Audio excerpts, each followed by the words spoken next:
For the first 10, 15 minutes, I was kind of jiving with this movie. But then the movie continues.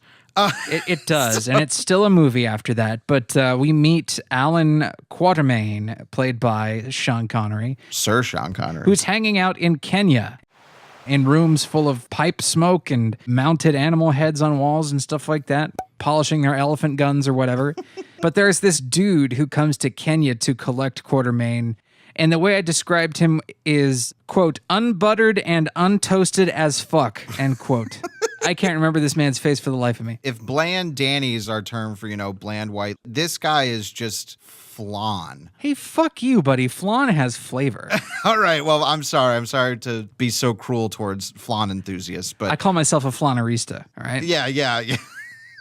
But yeah, no, this guy looks like he rolled off a British assembly line. This is when bad dialogue starts setting in. The guy who's coming, he's like, stories of your exploits have thrilled English boys for decades. I'm like, okay, I know what you're saying.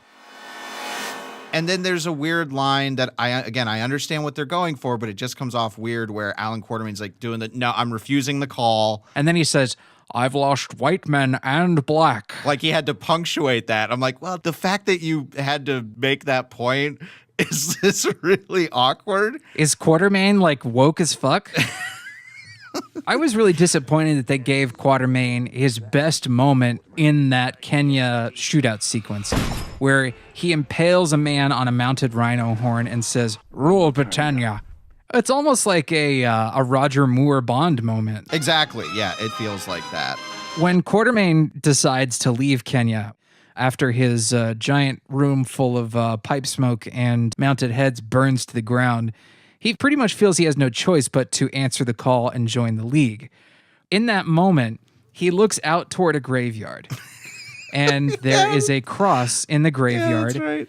That is emblazoned with the misspelled last name Quatermain that is not painted on the cross.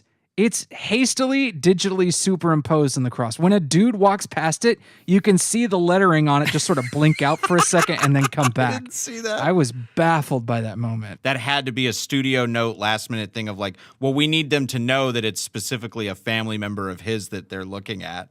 I also liked in that scene where he's walking with Flan Boy and they're talking. It's like, you've got to come do this, blah, blah, blah. And then the big lodge that he was staying at just explodes and he couldn't give a fuck. Oh, no, he doesn't flinch at all when that place goes up. No, they're both just kind of like, well, all right. Well, Mr. Flan Man.